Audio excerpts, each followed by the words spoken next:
So how's it going, man? Not too bad. Not too bad. Yourself? Yeah, good, man. Good. Just coping, just trying to get on with things. Weird times, but you Yeah, know, making the best of it.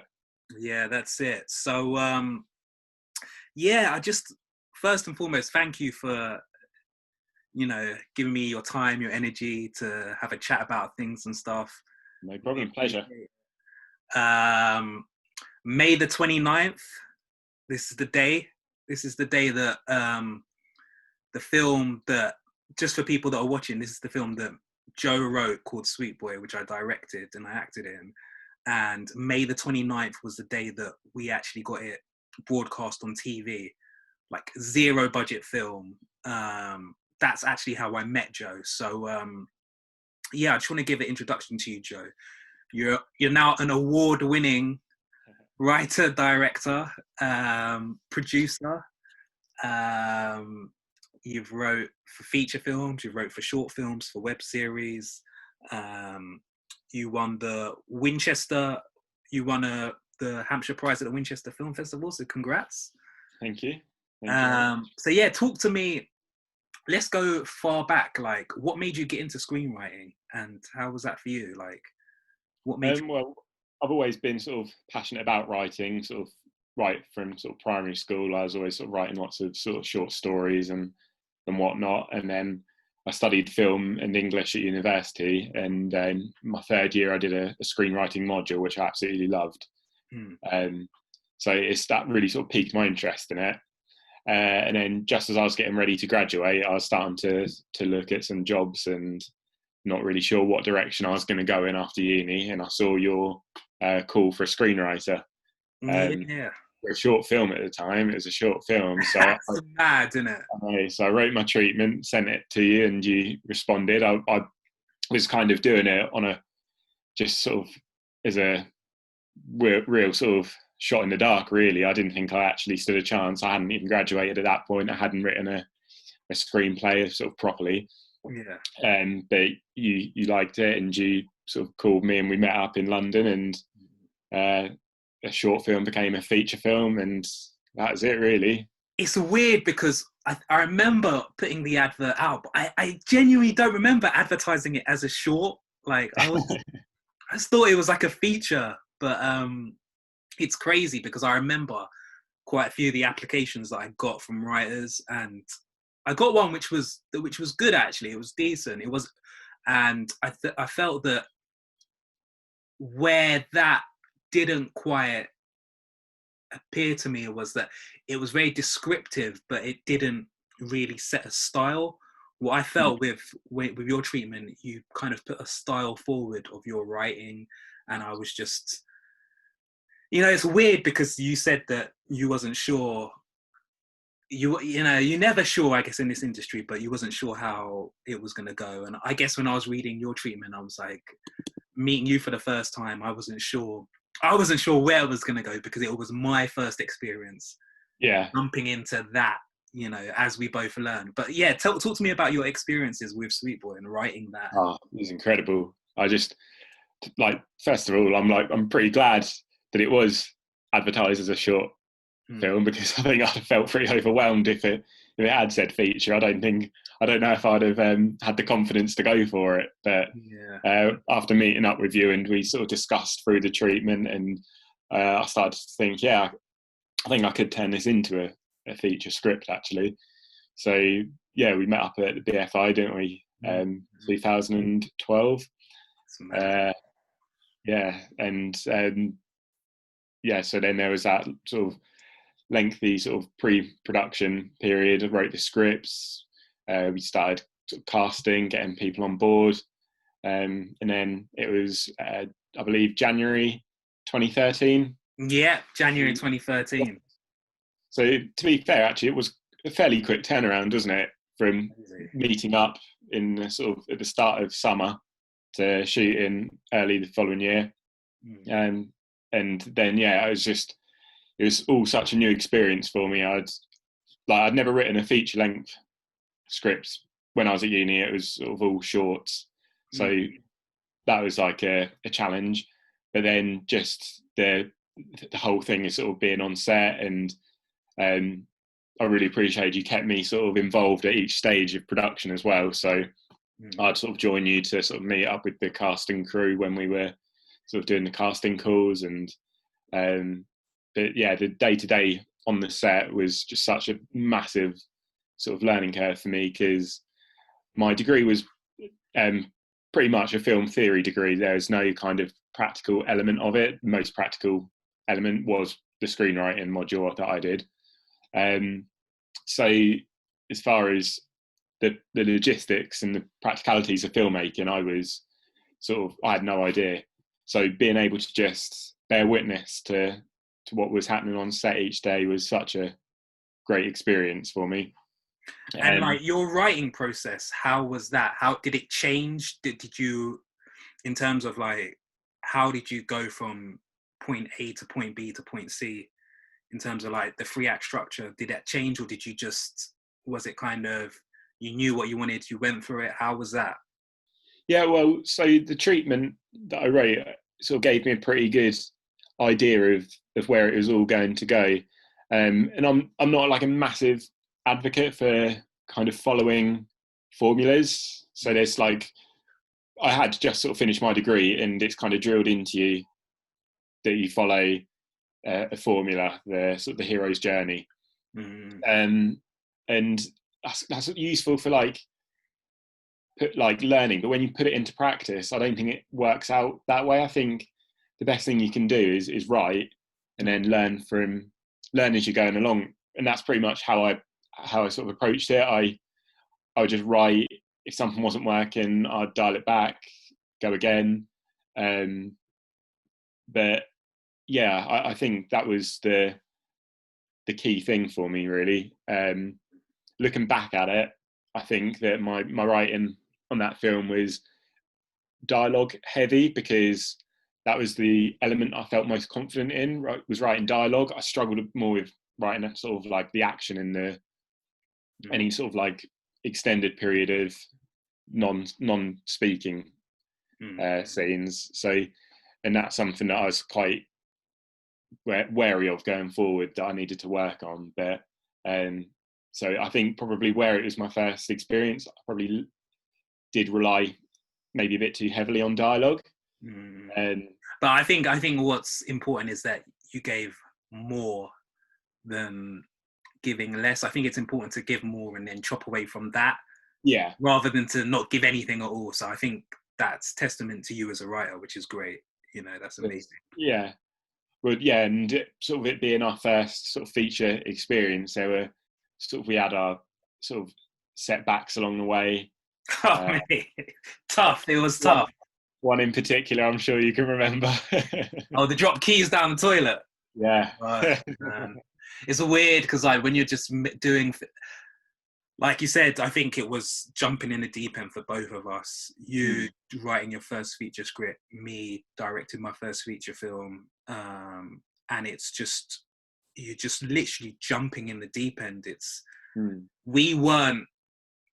we talked about it and we had these kind of ideas, and you know, we exchanged creativity, but we had no idea of, you know, that it would go from this to where it's gone to, like being on TV, going to the American Black Film Festival, which was huge, which I can't believe you didn't go to. Like, I just had to move. I just moved location. I had no money, so I hadn't just started a new job. I had to give that one a miss. But like getting on TV, getting broadcast, but I think it is the sacrifices that we both had to make, you know, in terms of that hard work. And just, I think what struck me with you quite early on was that you were quite flexible, because there were so many scenes, like for the budget we had, and I think the budget was, it was below $8,000 for people that were watching a feature film below $8,000. That's like nothing. That's something, but it's not much at all in the general scheme of like how much feature films are made for.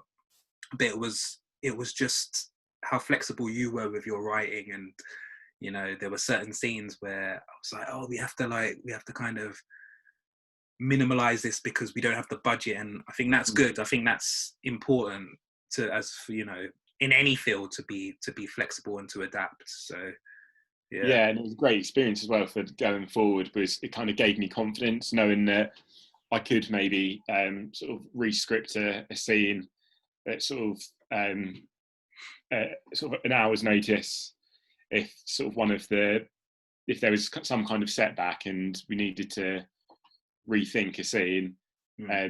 Knowing that I could kind of think on my feet gave me quite a lot of confidence. And was just a good experience. I quite like those kinds of challenges anyway. So I guess my second kind of what I'd like to know is, what advice do you have for, screenwriters? So yeah, as I was kind of just alluding to, turning setbacks into opportunities. So especially working on low budget films or even no budget, there are going to be setbacks.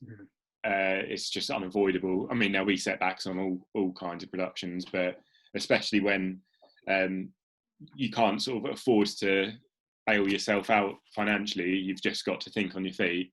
I think being able to turn that into an opportunity. So, I mean, we did it with Sweetboy, we've done it with Scales, where we something kind of disrupted a certain scene, and we had to sort of reconsider what we were going to do with it. And in doing so, we ended up creating something that was better than the original, because it just it backs you into a corner and you've got to think outside the box. I think sort of that really sparks creativity and the best kind of writing, really. So that would be my first sort of piece of advice, I'd say. And probably, again, like I mentioned earlier, is not relying on a formula. And just if you're a first time writer, just start writing, just start typing. And it might not, the first thing you write might not be what you had in mind, but you'll get there if you persevere, you keep writing, you keep redrafting.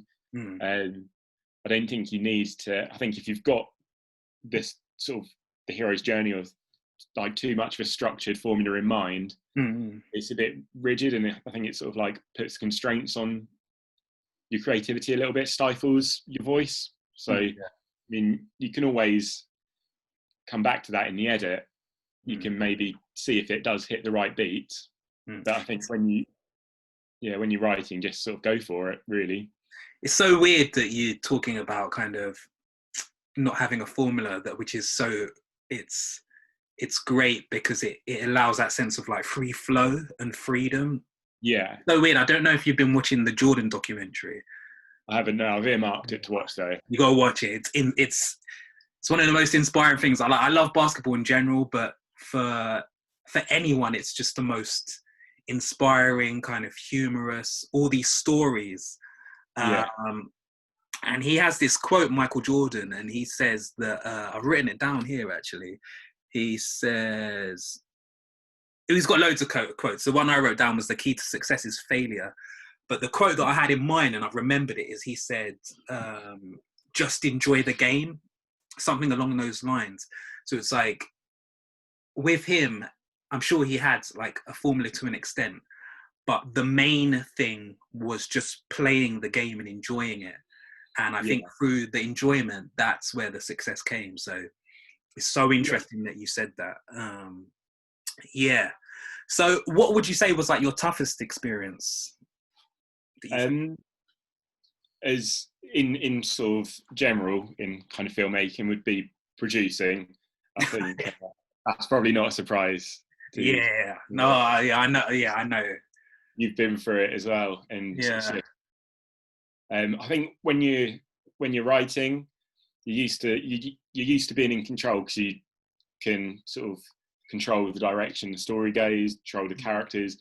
When you're producing, so many things are out of your control, weather, sort of scheduling, there's so many more things to consider that you can't just sort of highlight and delete like you can when you're writing. You just have to push through and find a solution. So, and it's just, I'd say it's kind of, it was a brand new experience for me. So just for everyone watching, Joe is a producer on Scales, the feature film. So this is the experience you're talking about producing Scales. Yeah, yeah, and I mean, we had an incredible team, didn't we? Like, the team was fantastic, and we're really proud of what we've achieved.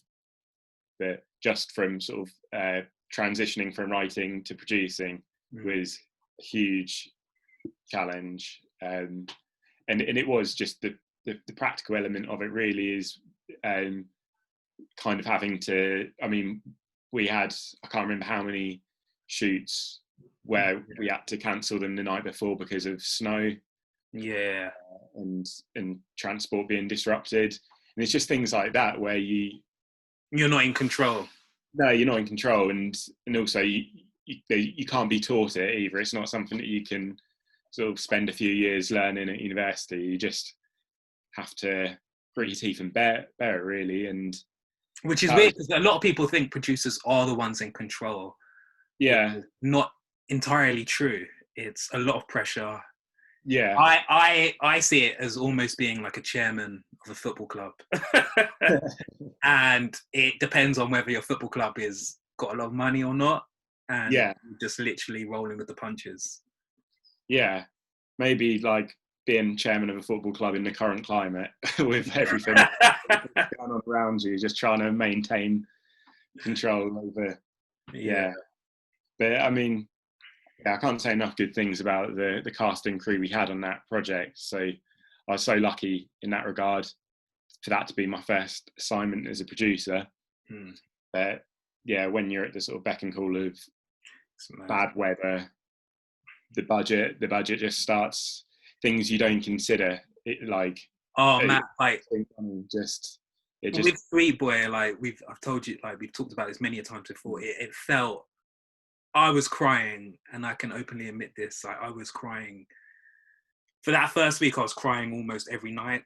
Like, I was coming home in tears, just because I've never experienced a point where you'd go. Like, I'd produced like a short film, a £300 short film, but I'd never had that much pressure where we'd start off with X amount of money, and then by the end of the day, it was all gone. Like, it was literally, I was over my head in terms of like things weren't organized. Like, I was just jumping in the deep end, and I'd done the work and applied myself, but not in every aspect. So producing is just something where it's tough, but I think you develop character through it, and you develop your own voice. And it's so weird because this year I directed a short film which will be coming out sometime next year or later this year, and I wasn't the producer. We had a budget. We had a budget twice the amount, I think, of Scales or Sweetboy. Oh wow! So it was like, but I had to stop myself from, because I'm so used to producing all the projects and stuff. I had to stop myself from, like, I gave advice, but I had to stop myself from being like, what we doing? Like, it's just. So I think it develops character in terms of, regardless of whether you will go on to do it or not. I think you learn a lot about yourself through those tough experiences. Yeah, I mean, you recommended to me that I know that you advocate it to pretty much everyone you collaborate with to produce, because you do learn so much about you learn about other people's roles that you might not necessarily consider if you're just doing one thing. You see how the whole thing comes together, how important everybody's role is. And you also have to kind of apply yourself to each role. 100%. And I remember, like, an actor was talking to me about, it was like just after Sweetboy, and she said that she never wanted to produce, and I said to her, okay, that's fine, but if you look on IMDb and you look at a lot of the actors who you look up to, because she told me the actors that she looks up to, a lot of them had produced or been executive producers on the films that they were in. So in that sense, I guess it allows you to almost develop a lane for yourself, and develop a lane for others as well. But I just think it's quite important. I mean, it doesn't always have to be on. You can produce a film on £100, I think, but I do think it's important to have that experience within film, because it's tough. It's a challenge. So definitely. Yeah. So I guess I want to ask, who are your influences? Well, from sort of a screenwriting point of view, I'd probably sort of look at the Coen brothers for their sort of, the first and foremost, like the dark humour that runs through so many of their films, and how they create these sort of incredibly distinct characters. They've got such distinct voices, each character even supporting the characters. And the protagonist is often so naive, they kind of almost stumble into the narrative rather than sort of instigate it. So I really like that. I think with sort of Sweetboy and Scales, both of them, I tried to inject a lot of sort of bleak humour into quite a sort of serious, dark narrative. There's those moments of sort of comic relief. I just think it kind of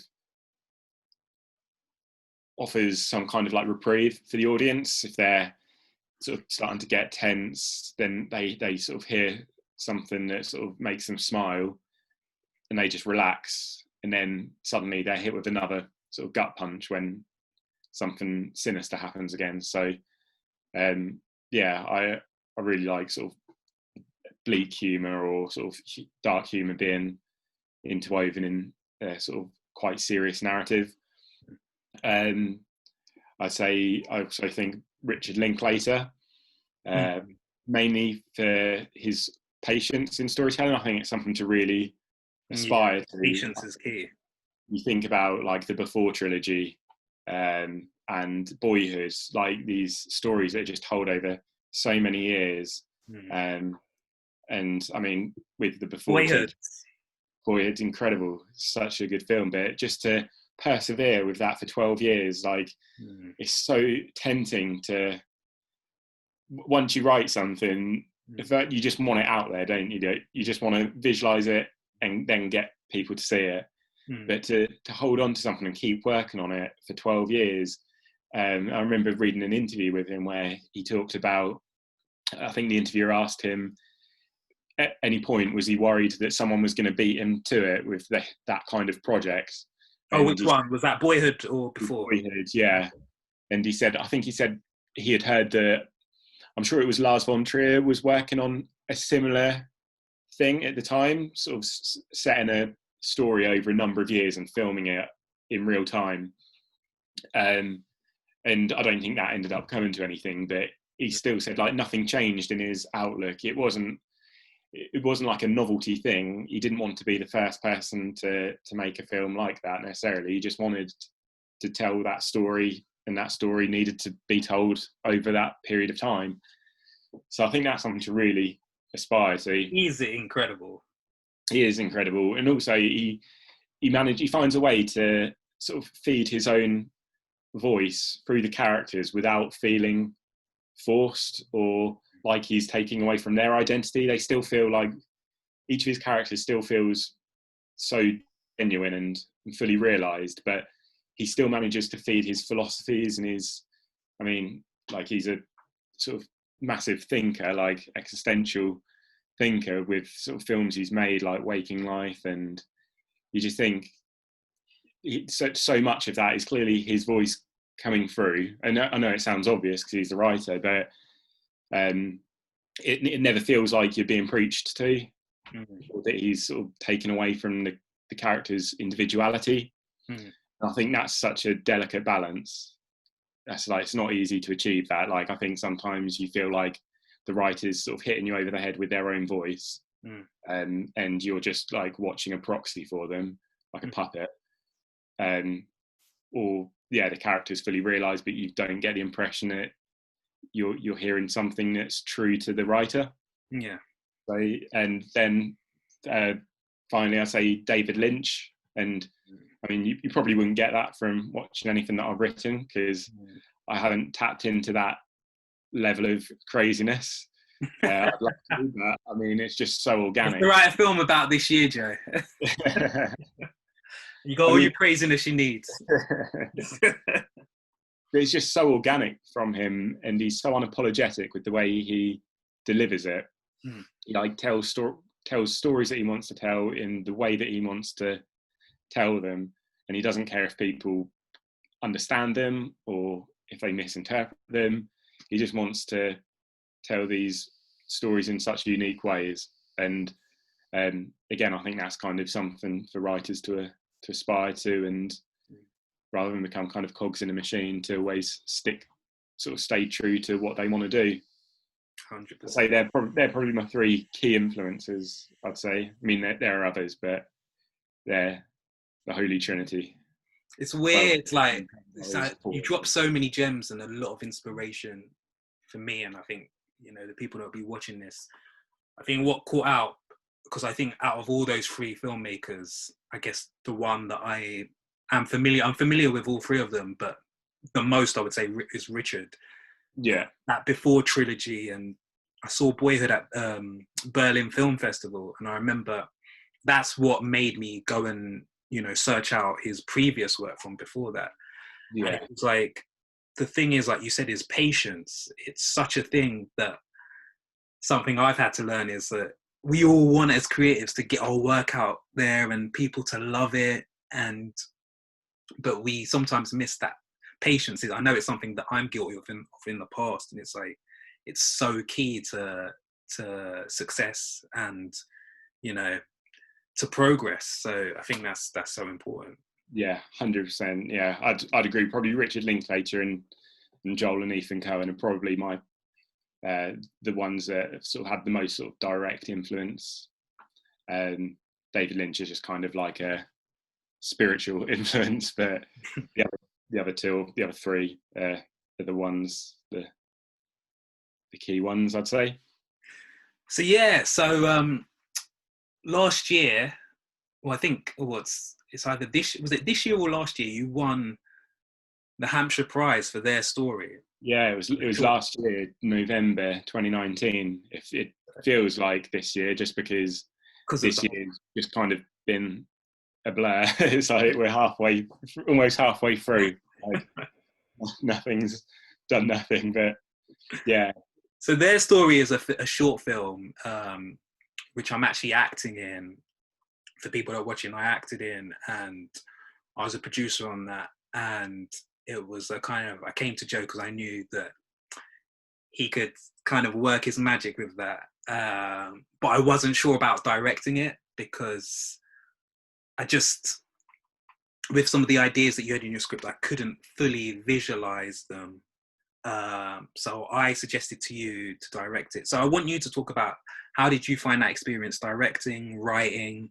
How did you find their story? And also talk to me about the Winchester Film Festival and how the film's done.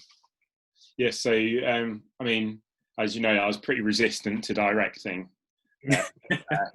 I did push back a bit. I don't think I was really proud of the script, and I didn't have the confidence that I would be able to do it justice if I directed it. I kind of wanted someone with experience to do it.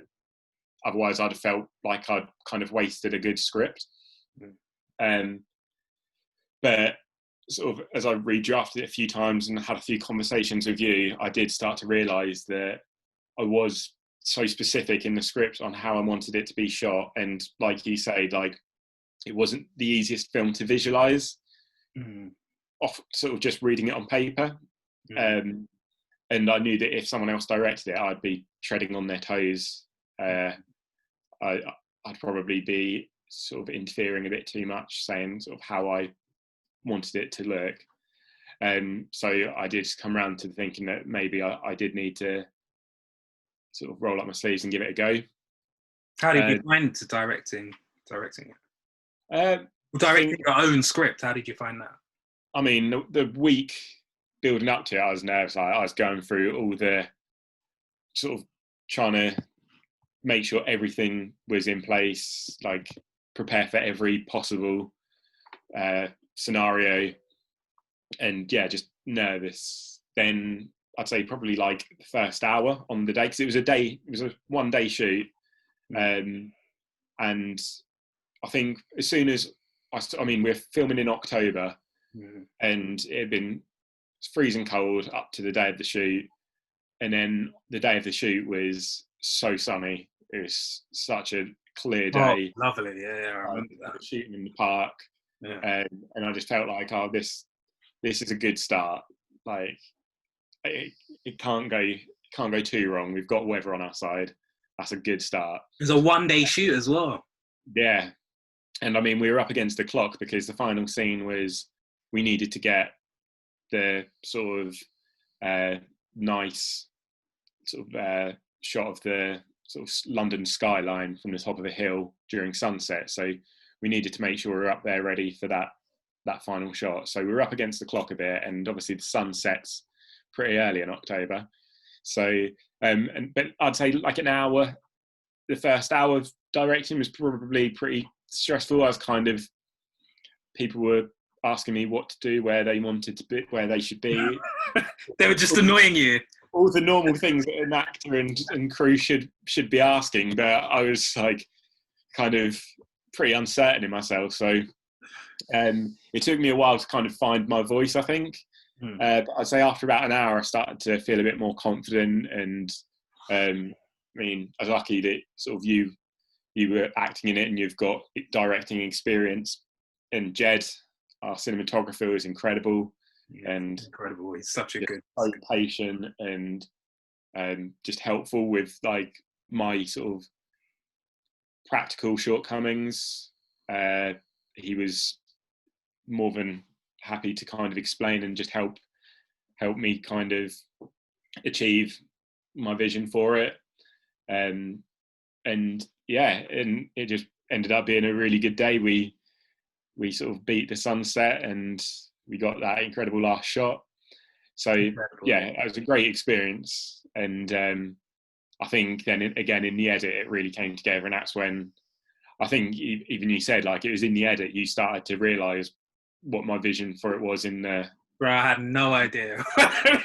But when it came together, I was like, okay, I get it. Yeah, I couldn't really find a reference point for it. It was quite difficult because I was trying to, I was providing notes for the edit and stuff, but I couldn't really find for some of the scenes there were obvious references to like Moonlight, for example, with the POV shots, the very sort of cinematic.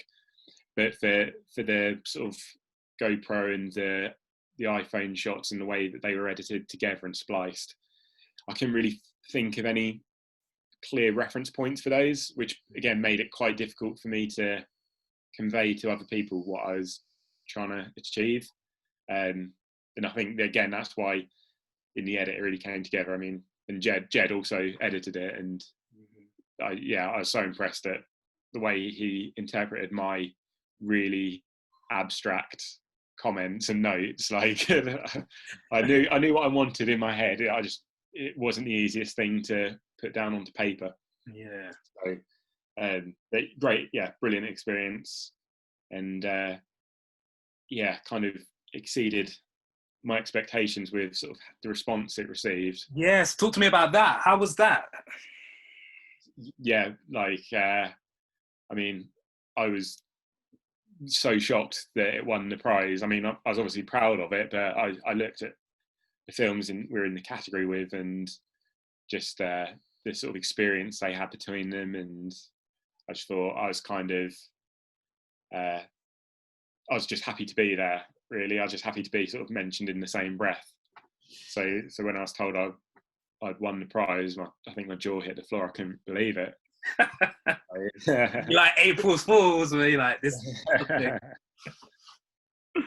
So I mean, yeah, it's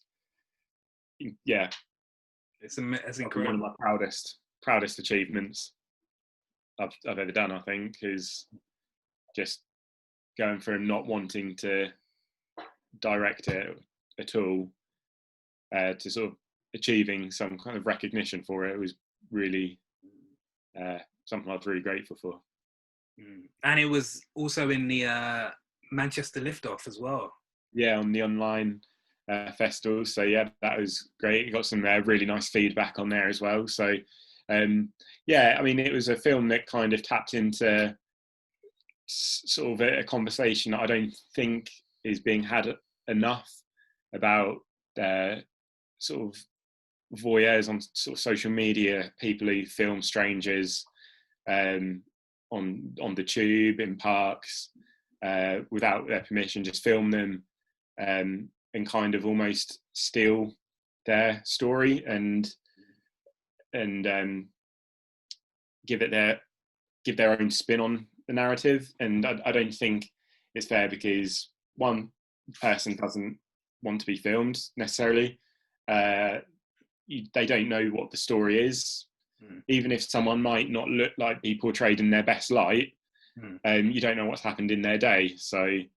You don't know why, if they're sort of responding in a slightly agitated way, they might have sort of had some horrendous news an hour beforehand, and no one's got the right to film that and put it on social media. So it kind of tapped into a bit of frustration around that. And sort of the kind of the love story was the vehicle for that. I can't wait for people to see it. I think at some point this year that I do want to put that project out. Just has to be on the right platform, because I think even when Manchester, they put it out, like the amount of people that got to watch it, and the amount of votes that we got. So, but I definitely need people to see that, because like you said, it's an important film for this current climate. I think the social media generation, and I mean, crazy. It's such a sort of polarizing thing. Like, it can be used so well, and then you see the worst of it as well. So I think that there needs to be sort of more content about kind of like responsible use of it, and consideration of other people, and just respect of people's privacy, really. So hopefully people watch the film and it'll sort of make them think about things in a slightly different way. I mean, yes, the basic synopsis is a couple meet in a park. They've sort of been estranged for a while, and slowly but surely you start to realise what's happened in the time they've been apart. But at the same time, some YouTubers are filming them, two separate YouTubers, each given a very different spin or their take of events, both of whom is kind of like using it to champion their own views, or sensationalize it to sort of get lots of likes and hits. So that's the kind of basic synopsis. But it was a great experience. Thank you so much for just like giving your advice, charting your journey, and citing what you found push you forward, what were the challenges. Huge thanks for your time. No problem. Pleasure. It was great to catch up with you. Your Instagram name, I'll put that in obviously the caption so people can find out more about you, but a lot of your work is on the Distortion platform and stuff, and obviously the biggest projects which kind of got things going for, I guess, both of us is Sweetboy. So a lot of people are familiar with it, but a huge thank you, man. No worries, absolute pleasure. And what are you up to for the rest of the day? I'll probably watch a film. The cliched answer for a screenwriter, I guess. Just need to have dinner and watch a film. That's as exciting as it gets at the moment. How about you? Have dinner, and just relax. I think I might put on a film, just chill, to be honest. I've been doing like a lot of exercise and just staying creative and stuff, so that's good. Sunday, so just winding it down for Monday. Sounds good. Have you got Mubi? No, I haven't. Oh man, check it out, because they've just opened up their library. So it used to be 30 days, a new film each day. They'll stay on for 30 days. But they've opened up their back catalogue now, so there's hundreds of incredible films.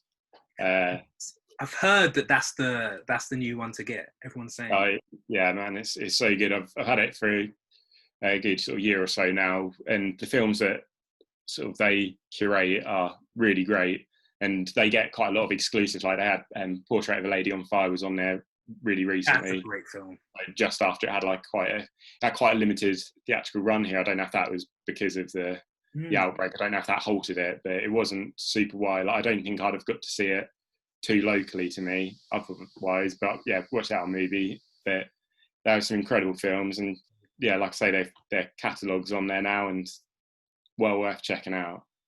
All right, nice one, Joe, man. Really great speaking to you, Anthony. Take care. Take care, man. Bye. Bye. Be safe.